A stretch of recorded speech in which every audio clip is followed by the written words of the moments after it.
Bom dia, então, a todos, iniciando mais um estudo, dos nossos livros, da série psicológica Joana de Ângelis e do Laços de Afeto da Hermance Dufault. Agora nós vamos dar sequência, aos nossos estudos, lembrando que aqui no canal da Associação Espírita Caritas do YouTube, também no Facebook, nós tivemos agora, recentemente, uma palestra na Casa Espírita a respeito de reencarnação. Ficou muito boa, assim, a abrangência do assunto, relacionado à nossa oportunidade extraordinária de estarmos vivos, reencarnados na atual experiência física. Então é importante que está muito ligado aos estudos que temos feito, aonde nós temos procurado aprimorar a nossa capacidade de convivência. Nós vamos ver, principalmente no estudo de hoje, dentro desse construtivismo relacional, a Hermance é legal porque ela coloca sempre umas falas bastante interessantes, nós diríamos provocativas, porque é uma construção. Nós todos temos que desenvolver essa habilidade de relação. Tudo para nós pode estar resumido a relações. Vamos pensar um pouquinho. Relação com você mesmo. Nós inclusive aprendemos que nós somos dois, Nós somos o ego, a personalidade encarnada, o Evandro, atualmente existente na esfera física, que está como Evandro, mas tem por trás do Evandro um eu essencial, o espírito imortal, que já se investiu no passado de outras personalidades e haverá de se investir no futuro de outras personalidades. Então eu me relaciono comigo mesmo. Eu, essencial, espírito imortal, me relaciono com o Evandro. E nós sabemos que a palestra fala muito disso, por isso que eu estou provocando esse assunto aqui, que tem a ver com nossos estudos. Essa relação tem que ser boa. Por isso que Jesus falava, amar ao próximo como a si mesmo. Você precisa se amar. Eu preciso amar o Evandro, na medida em que eu preciso compreendê-lo, entendê-lo, aprender com ele e principalmente ensiná-lo a se conduzir na vida da forma como está estabelecido nesta oportunidade evolutiva. É muito interessante que o próprio Emmanuel, o grande mentor do Chico, e que contribuiu com a doutrina espírita de forma extraordinária, com vários livros, coloca isso ao longo das suas lições, das suas mensagens. E nós vamos ver que a história de Emmanuel é muito bonita. Nós podemos pegar 2 livros apenas que podem auxiliar a cada um de nós no que diz respeito a essa reencarnação. Há 2000 anos, uma obra extraordinária que vai falar de Emmanuel em uma das suas existências, talvez uma das mais importantes, segundo ele mesmo. Foi a época em que ele esteve reencarnado como senador romano Públio Lentulus, na época do Cristo. Emmanuel, enquanto senador Públio Lentulus, se encontra com o Cristo. Olha que interessante. Pessoalmente, tete a tete. Então leiam há 2000 anos, que traz realmente algo extraordinário de ensinamento. E nós vamos pegar uma outra obra, que é 50 anos depois, que trata justamente da reencarnação do senador 50 anos depois, como escravo Nestório. Então, olha que interessante, de um senador romano, Emmanuel reencarna como um escravo Nestório. Então, olha a oposição de experiências, escravo e senador. Então, tudo isso nos mostra que as reencarnações sucessivas são preparadas para que a gente possa aprender, nos tornar melhores e vivenciar experiências distintas. Porque senão eu não aprendo o que a experiência na subalternidade, se eu só assumo experiências no comando. Eu não consigo entender como é ser mulher e mãe se eu tenho reencarnações apenas como homem, masculino, no dizer biológico. Então nós assumiremos ao longo da nossa existência, de fato como já assumimos, diversas esferas físicas, diversas personalidades em todas as situações possíveis e imagináveis para que nós pudéssemos aprender cada vez mais. E é isso que torna a experiência física tão rica de oportunidades e de sinais que nos auxiliam no conhecimento de si mesmo. Então hoje nós vamos tocar em alguns aspectos, dois propriamente ditos, que são extremamente complicados se nós não nos desvencilhamos deles. Porque aí nós nos tornamos escravos, nós estaremos reféns destas situações. Uma que é tratada no livro Jesus e Atualidade, de Joana de Ângeles, na série psicológica, que vai nos falar sobre a posse. E aí nós temos todo o complexo do apego. E nós vamos ver, inclusive, naquela passagem do jovem rico, que o apego é um dos principais obstáculos ao crescimento. Óbvio, se eu estou apegado a uma situação e não me desapego dela, eu estou preso a ela. E se eu estou preso a ela, eu não estou livre. E se eu não estou livre, eu não avanço. Né? É como alguém que achou um tesouro e se grudou nele. E fica ali preso. Vai criar raiz. Né? Essa pessoa é livre? Não. Ela é escrava do tesouro. Não quer abandoná-lo. Né? Se sente inseguro. Então isso vai trazer uma dificuldade evolutiva. Por quê? Porque a pessoa está presa. Presa ao que quer que seja. Apegada. Né? Tem pessoas que se apegam às coisas materiais, aos tesouros, ao ouro, né? Às posses de todas as formas, e aí ficam presos a isso. Eles acham que possuem a propriedade, a fazenda, o carro, o dinheiro. Eles se acham donos daquilo. Não são donos, se estiverem apegados. Eles são escravos. O dinheiro é dono dele.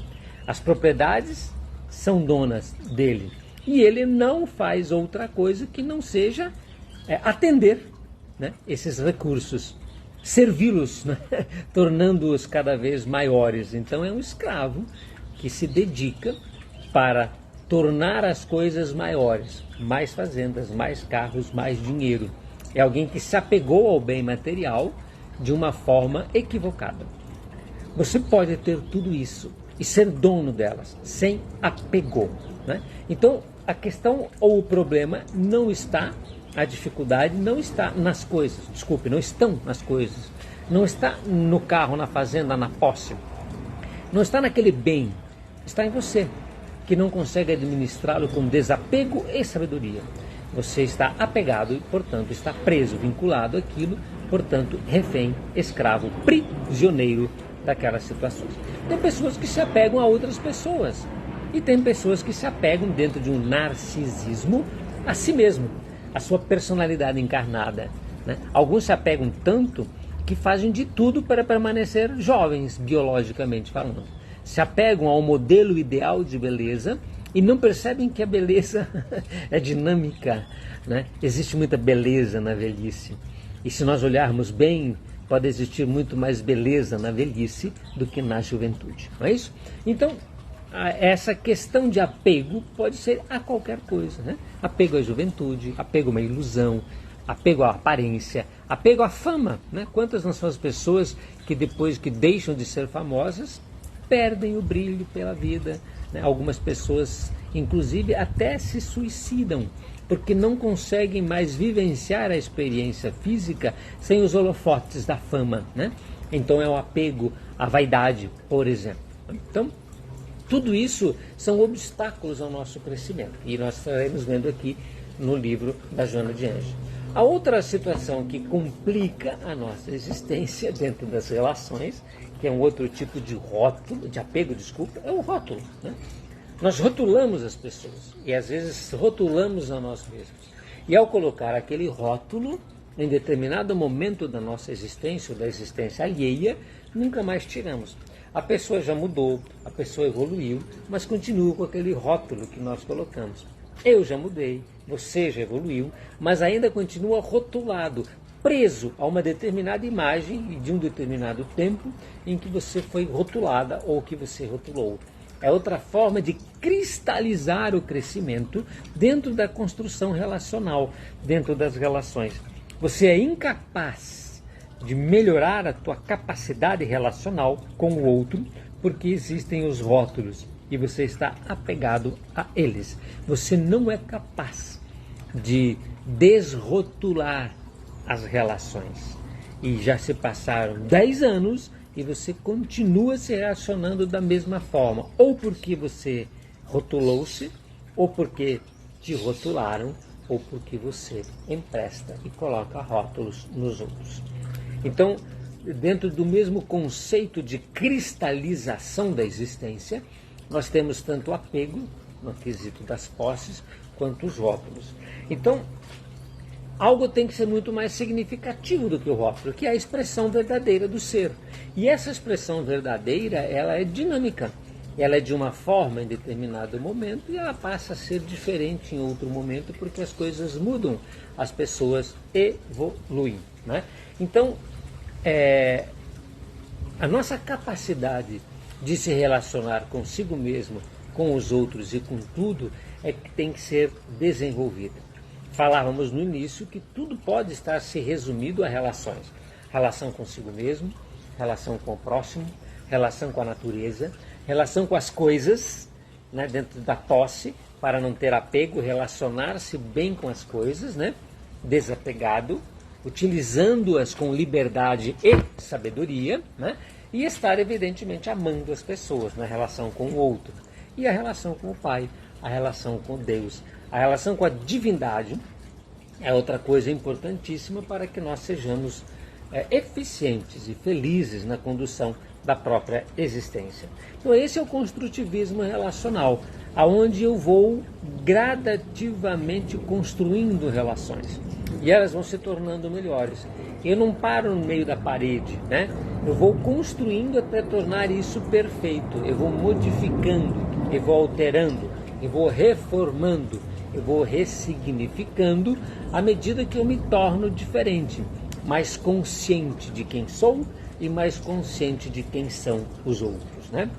Existe um livro bastante interessante, não é espírita, mas que traz a questão da relação de uma forma muito interessante, e normalmente é um livro recomendado para as lideranças, para quem quer ser líder, que é o Monge e o Executivo, né? Estou fazendo aqui um merchandising. É extraordinária a obra porque ela mostra com bastante criatividade e com muita propriedade essa questão da relação. E é colocado no livro uma citação bastante interessante, né? O autor da obra fala que a gente constrói relacionamentos enquanto desenvolve tarefas. O que significa dizer que enquanto eu vivo, enquanto eu desenvolvo tarefas, enquanto eu cumpro agendas, enquanto eu trabalho, né? Enquanto eu enriqueço, eu construo relações com o próximo, né?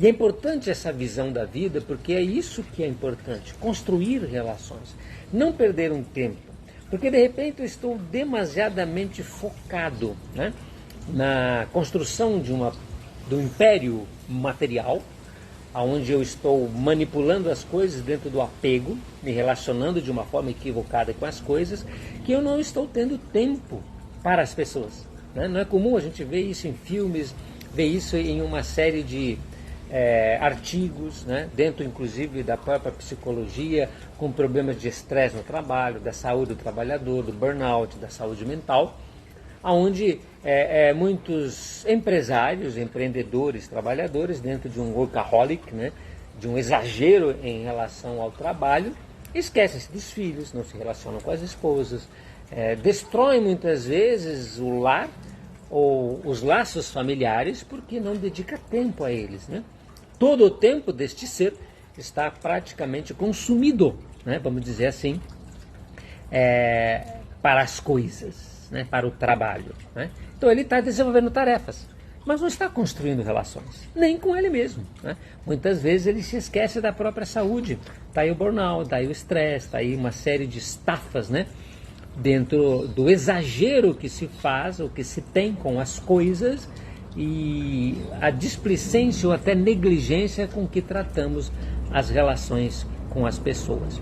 Então há hoje um movimento contrário, né, de slow down, de se tornar as coisas mais lentas e de perceber que nós podemos ter uma carga horária de trabalho menor para termos mais tempo de uma relação social mais sadia e mais humana.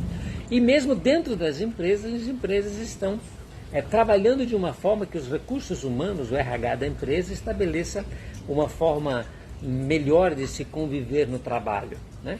Talvez com menos regras e com mais criatividade, onde a relação humana ela é favorecida e nós somos capazes de fazer esse construtivismo relacional. Então isso é muito atual e muito importante.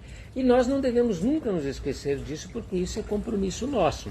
Senão, via de regra, as nossas organizações, as nossas empresas, as nossas instituições sociais acabarão favorecendo e reforçando vínculos destrutivos, onde as coisas são mais importantes que as pessoas, onde o ter tem mais valor que o ser, e onde as aparências reinam. Por isso que os rótulos pregam tão bem, né? Porque o rótulo é uma aparência, né?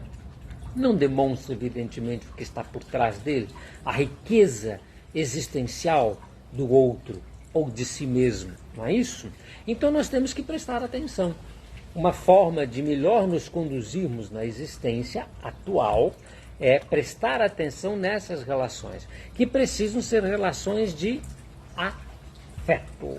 Por isso, o título da obra, Laços de Afeto. Porque não tem outra forma de se relacionar com outro que não seja através do afeto, né? Que precede o amor. Porque o amor não se estabelece sem afetividade, né? O afeto, ele vai favorecer a expansão, a formação do amor, né? Então eu preciso ter afetividade, né? O afeto existe entre amizades, né? Entre amigos, e aí as relações precisam estar fundamentadas no afeto, no que diz respeito ao sentimento e ao coração. Porque se por um lado nós temos, né, nas falas da Hermance, de que se eu consigo vivenciar experiências tranquilas a respeito do que está na minha cabeça, né, no que está na minha consciência mental, eu só vou me conscientizar da existência e verdadeiramente me transformar quando eu perceber o sentimento ou afeto, ok? Então, entendam o quanto que é importante, né, esse compromisso com a relação. Vamos lembrar aí do monge executivo, construir relacionamentos enquanto desenvolvo tarefas. Aí eu não perco tempo. E é tão interessante que me faz lembrar agora uma passagem do Cristo, né, do nosso mestre. Uma vez que somos alunos, né, o nosso mestre tem uma fala bastante interessante em uma das suas visitas, a Marta e Maria. Lembram? Né? Marta, desenvolvedora de tarefas. Maria, construtora de relacionamento. Olha que interessante. Nós sabemos que através da psicologia profunda do self é a mesma pessoa. Marta e Maria convivem em si mesma. Porque eu, você, temos momentos de Marta extremamente necessários, que são as disciplinas, as tarefas, aquilo que nós temos que fazer, senão a gente morre de fome, né? Alguém tem que fazer a comida, alguém tem que lavar a louça. Tarefas são necessárias, né? E lógico que relacionamentos também. Mas a observância e o que o mestre chama atenção é que Maria escolheu a melhor parte. Marta. Maria escolheu a melhor parte. Então vejam que dentro de desenvolver tarefas ou construir relacionamentos, o relacionamento é mais importante porque trata de pessoas. Eu não posso esquecer das pessoas para fazer as tarefas. Eu tenho que atender as pessoas enquanto eu desenvolvo tarefas. Ou atendo-as primeiro e faço a tarefa depois. Isso é óbvio. Até hoje, quando a gente fala de atender o cliente cliente chega na loja, você não está lá dentro fazendo uma operação bancária ou cuidando de, né, arrumar a prateleira e nem olha para o cliente e fala, o senhor espera um pouquinho que eu estou ocupado. O que eu estou dizendo para o cliente? Vai embora, volta outra hora, você não é bem-vindo, né? Eu não tenho tempo para você porque eu estou mergulhado nas tarefas. Quantas não são as pessoas que não têm tempo nem para si mesmo, quanto mais para o outro, porque estão ocupados. Então, vamos refletir sobre isso. Inclusive, isso é uma reflexão extraordinária. O quanto você está ocupado que você não tem tempo para se atender. O quanto você está ocupado que não tem tempo para atender os outros. Marta, Maria escolheu a melhor parte. Então, Construa relacionamentos enquanto desenvolve tarefas, para não perder tempo, né? Ou, se não tiver jeito, largue a tarefa temporariamente e atenda a pessoa. Esse é um dos segredos da existência que está posto e que, na verdade, é o que a gente faz em treinamentos. Treinamento de venda não é desenvolver bem a matemática da negociação, né? A concessão de desconto. Isso são técnicas, são importantes. Mas o treinamento de venda é para saber a necessidade do cliente, para atendê-lo na sua necessidade, como se fosse o único, é encantá-lo, é fidelizar o cliente. O que é fidelizar o cliente se não é fidelizar uma relação? Qual relação? Da pessoa com o meu estabelecimento, com o meu negócio e comigo mesmo. Tudo se resume a isso. Não com interesse, né? Mas ser genuíno e verdadeiro, porque o que importa para mim é a pessoa, né? Eu quero ter o cliente, independentemente de fechar a venda. Ele pode até comprar em outro lugar, porque estava vantajoso, mas ele jamais deixará de ser meu cliente, porque existe uma relação, e é uma relação verdadeira, fundamentada entre duas pessoas, ou entre duas empresas, entre dois negócios, né, como a gente percebe muito bem hoje, que existem empresas extremamente sérias, sustentáveis, corretas, éticas, que estabelecem relações com a comunidade profundas, dentro de uma responsabilidade social, dentro de uma sustentabilidade verdadeira, dentro de uma ética, de uma humanidade e mesmo dizendo de uma moral, onde os empreendedores, os fundadores e as pessoas que trabalham naquele local estão sinceramente devotados a construir relacionamentos duradouros e verdadeiros. Ponto. Tá fácil. É isso. Não muda. E para que eu consiga vencer ainda mais, né, esse estado de coisas que tendem a me aprisionar, né, me sequestrar, falamos aqui, rótulos, né, o descuido das relações por conta da exacerbação da posse, da tarefa, né, do compromisso com as coisas, é justamente o apego. Nós precisamos desenvolver uma habilidade em desenvolver tarefas e possuir as coisas sem nos escravizar e sem perder a nossa liberdade, e muito mais do que isso, sem perder a nossa sabedoria na condução dessa relação com as coisas, né? Por quê? Porque o apego, olha o que nos fala Joana de Anjos, o apego aos bens materiais tornou-se uma jaula que aprisiona o possuidor distraído, que passa a pertencer àquilo que supõe possuir. Só esse primeiro parágrafo, essa primeira frase já dá um livro, né? É uma jaula que aprisiona o possuidor distraído, né? Distraiu-se, tá? Já foi, né? Que passa a pertencer àquilo que acha que possui ou que julga possuir, né? Causa aflição por conta do medo que acumula, pela ânsia de aumentar o volume dos recursos, pela circunstância de ter que deixá-los ante a iminência da própria morte, sempre presente naquilo. Olha que triste. Olha o quanto que essa pessoa fica insegura porque é escrava das posses e vive para retê-las. Não vive, na verdade, né? É escravo, né? Está preso às questões da materialidade e não vive, não aproveita a vida, não se relaciona, estraga as relações por dar mais valor ao que possui dentro desse apego doentio. Não é isso? Louco, esta noite te pedirei a alma. Né? Então, o possuidor que não se interessa por entender que aquilo que ele tem, na verdade não tem, porque vai deixar aí, ele é um usufrutuário temporário, ele precisa administrar as posses sem apego. Inclusive pode torná-las maior do que são, para distribuir, para empregar gente, para agregar valor real ao seu patrimônio, aonde isso, dentro de um EVA, como se diz, vai evidentemente agregar valor porque distribui para a comunidade onde está inserido, gera emprego, gera renda, né? Rico é todo aquele que doa, assim espalhando os recursos que se multiplicam, sim, em diversas mãos e em benefício geral. Olha a diferença, né? o patrimônio vai ser multiplicado de todo jeito, mas sem apego. Porque eu não quero só para mim, eu quero para todos, né? Que se multiplique em diversas mãos e em benefício geral. É o que o Cristo fez. O Cristo veio doando a todos e incluindo todos no banquete. Qual banquete? O banquete espiritual dentro do reino de Deus. Venham todos, muitos os chamados, todos os chamados, né? A mesa é farta, é abundante. Então é riqueza universal distribuída por Deus para todos os filhos, sem exceção. Aqui está o segredo da existência, mas muitos, evidentemente, são escravos do que possuem, e aí, claro, que não vai multiplicar em benefício geral. O rico verdadeiro é um investidor consciente, que não paralisa o crescimento da sociedade, antes amplia a sua área de realizações. Percebe? Relacionamentos, né? Sabe que é mordomo transitório e não dono permanente.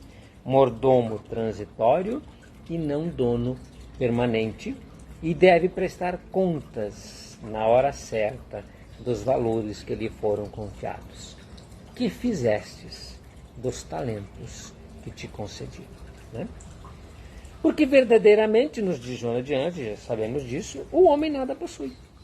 Nem a si mesmo ou a sua vida, porque vai deixá-la aqui, nem a si mesmo no sentido de persona, né? Morreremos e deixaremos o corpício aqui, né, com tudo que aqui está, tornando-se apenas usuário de tudo quanto lhe chega e passa. A descoberta de tal realidade, porque é uma realidade, traz uma harmonia interior, com tudo quanto é temporário e em trânsito para o que deve sabor é eterno, que é a sua espiritualização. Então nós vamos construir relacionamentos duradouros com os outros espíritos, com as outras pessoas, com Deus, consigo mesmo. Porque daí as coisas passam, elas apodrecem, elas enferrujam, elas são destruídas, o corpo inclusive, né? E nós ficamos permanentemente como espíritos imortais, nos relacionando com tudo e com todos, e passando sem se apegar a nada, sem a nada nos prender, livres, pois o espírito é livre e sopra onde quer. Alguns já deixaram de soprar faz tempo, e outros de livres nada tem, né? Então presta atenção como é que você está em relação a isso, né? E ele nos fala que a Joana nos lembra, eu já falei aqui, da experiência do jovem rico com Jesus, que não foi capaz de vender tudo que tinha, porque era extremamente apegado às suas posses, às suas propriedades. Já estava pronto para seguir Jesus.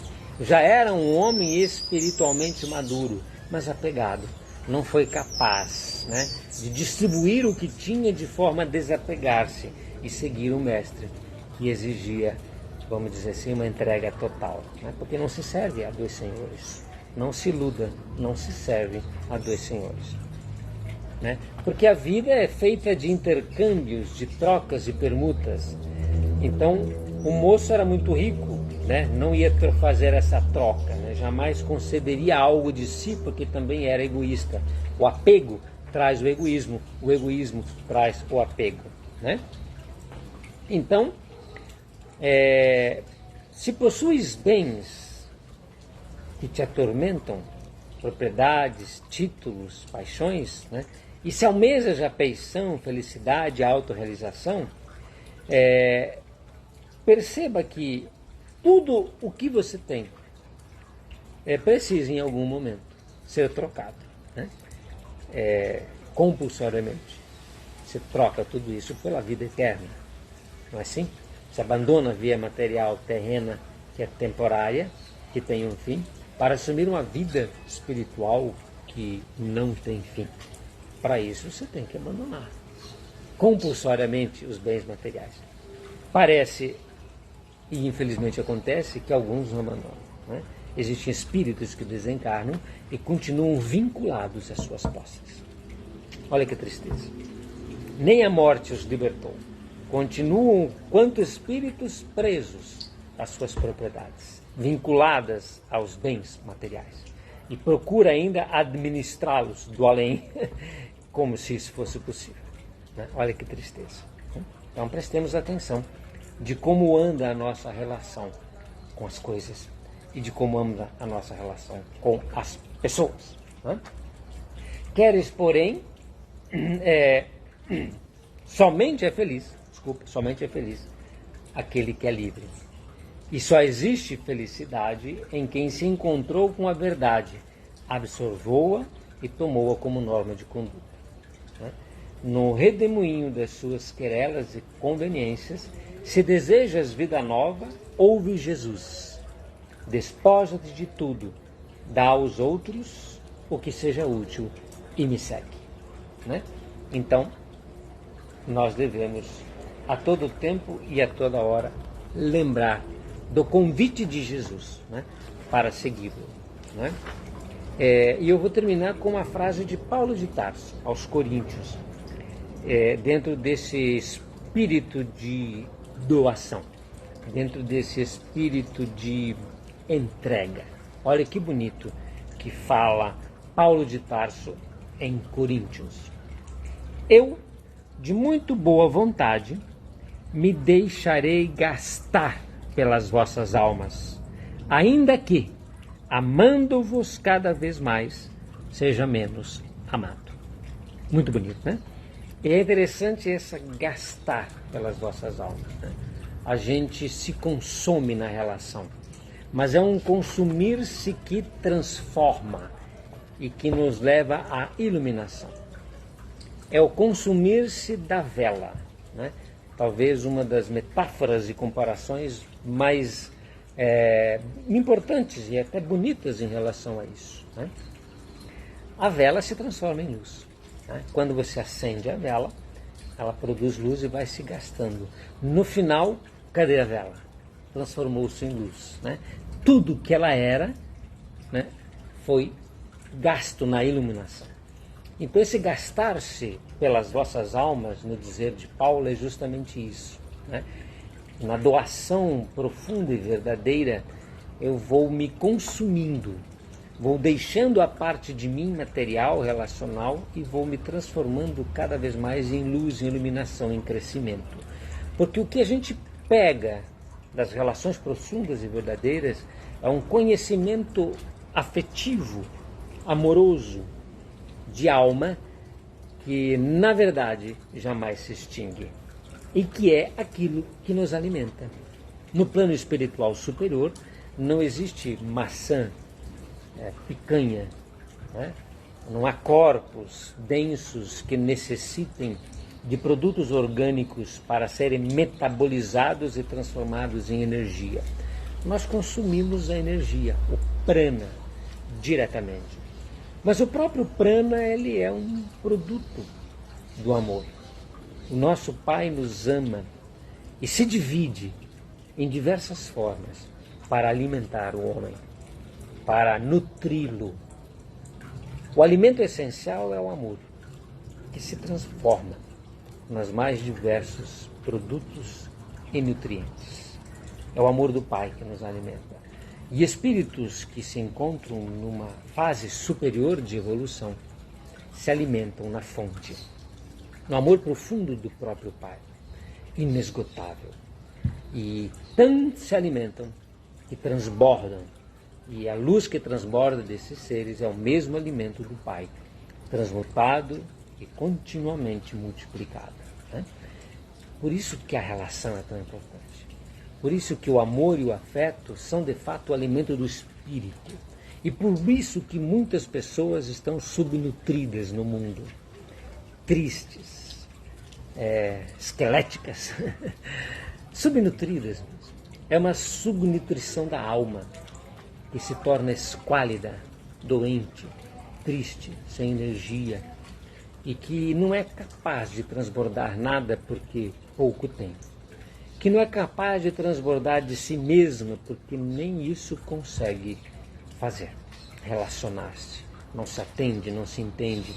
É uma alma aprisionada às coisas e às ilusões. É um ser que rasteja, é um ser que apaga a própria luz, insistindo em permanecer no lodo que ofusca o seu brilho. Então estes seres, estes seres filhos pródigos, deixemos os porcos, sem, evidentemente, menosprezá-los, e assumamos de fato quem somos. Filhos que têm o compromisso de brilhar a própria luz e de nutrir-se na fonte essencial do Pai, que é o amor profundo e verdadeiro. E que nós possamos nutrirmos-nos uns aos outros através das relações sadias e verdadeiras. Porque se eu ponho afeto e amor nas relações contigo, comigo e para com tudo, e se você faz o mesmo, nós passamos a nos nutrir e nossas almas não serão mais esquálidas, né, mirradas e miseráveis. Pelo contrário, serão luminosas, abastecidas de muito amor, de muita abundância. E isso vai extravasar em tudo e em todos, criando o mundo melhor, como nos recomendou e como nos prometeu o nosso Mestre querido Jesus. Amai-vos uns aos outros, assim como eu os amei. Está aí a receitinha, fácil de entender, difícil de praticar. Mas vamos juntos, né? Aprendendo, estudando e nos fortalecendo uns aos outros, nos lembrando quanto que as relações são necessárias e o quanto que nós precisamos escolher a melhor parte, sem nos esquecer da outra, claro, mas que sejamos, né, Marias verdadeiramente amáveis, né, dentro dessa nutrição em relação a si mesmo e ao próximo. Então, que Jesus nos abençoe, que Ele nos ampare, né? Esse estudo vai ser carregado no YouTube. A gente não conseguiu, aqui onde estamos, já gravar também no YouTube. Então, logo mais, nós estaremos também com esse estudo lá no canal, né? Entrem lá, nos ajudem a compartilhar, a se inscrever, porque isso facilita a divulgação dos estudos, né? Que continuará nos auxiliando aí nessa empreitada. Então, obrigado a todos, uma excepcional semana e até domingo que vem.